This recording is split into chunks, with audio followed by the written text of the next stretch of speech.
Good morning, Kevin. Good morning. How you doing today? Hey, pretty good. Thanks for jumping in on short notice. You were out there at the game last night, Cedar Creek and Haddonfield. We just had Mike McGarry on talking about that game.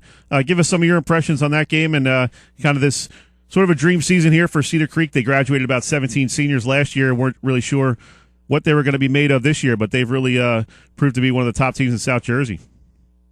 Yeah, they've really, they've had a great season, and I think the two things that really jumped out at me from last night was obviously the play of Bo Melton, and I'm sure that Mike talked about that. Yep. Bo is clearly I think he's clearly separated himself from a lot of players in South Jersey right now as being at the top of the pile, and the other thing that really stuck out was the defensive effort in the second half, especially by Cedar Creek. Abdel Vasquez and Owen Bowles, they just seem to be on the ball every play, and Vasquez comes up with a handful of sacks in the second half. He had two solo sacks in each of the last two possessions for Haddonfield that really stuck them a little bit. And like I said, that's the defensive effort more than really anything else really jumped out at me about in the second half. And then obviously, Bo Melton's touchdown run down the sideline. So, I thought I picked Cedar Creek to win the game going in. I thought Cedar Creek had some athletes that were, capable of doing some big things.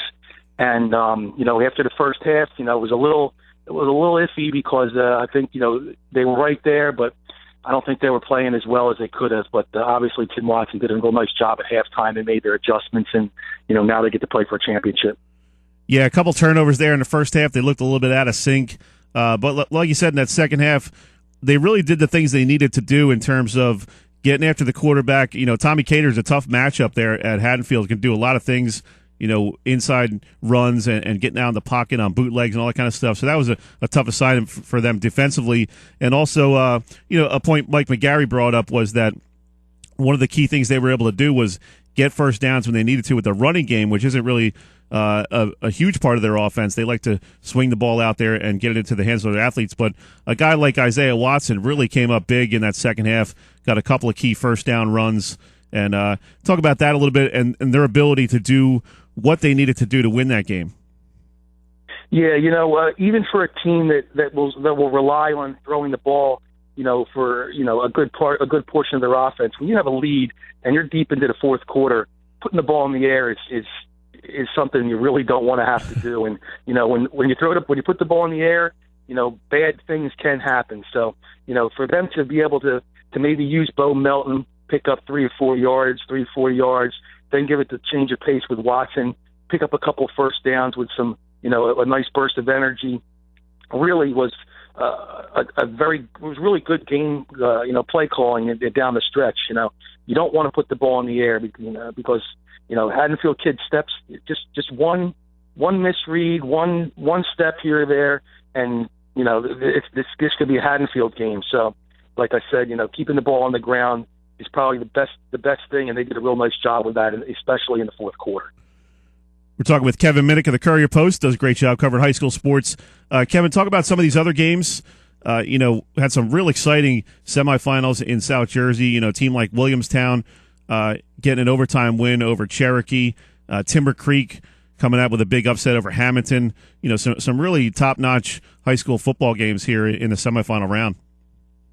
Yeah, you look in Group 5, you mentioned Williamstown and Cherokee, and, that game goes to overtime, and Cherokee's, leading that game. Williamstown rallies late in the fourth quarter with a touchdown and a conversion run, and then, they stopped them. They stopped Cherokee on their first possession in overtime, and then Joe Early scores on a 6-yard run after Richie Stanzio, and the quarterback sets them up in a real nice position. So, I think Williamstown, Cherokee was going to be all these games, you go in, you got to think they're going to be close games.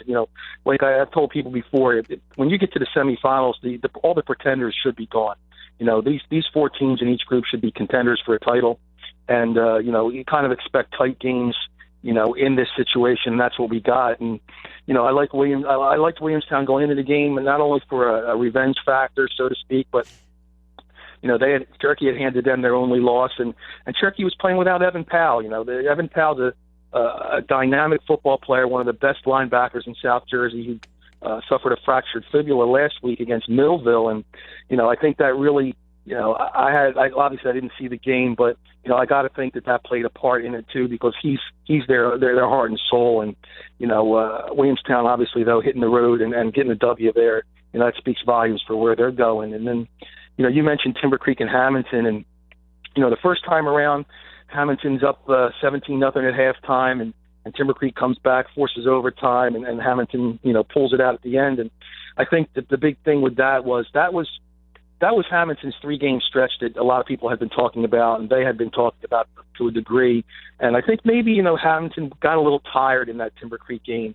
And, that's a tough stretch for them where they had played 3 straight, they're, 3 very tough teams. And, coming into the game this week, they have some rest. They had a big win last week, so maybe they had some guys that they were able to, pull out a little bit and save for, just a little bit.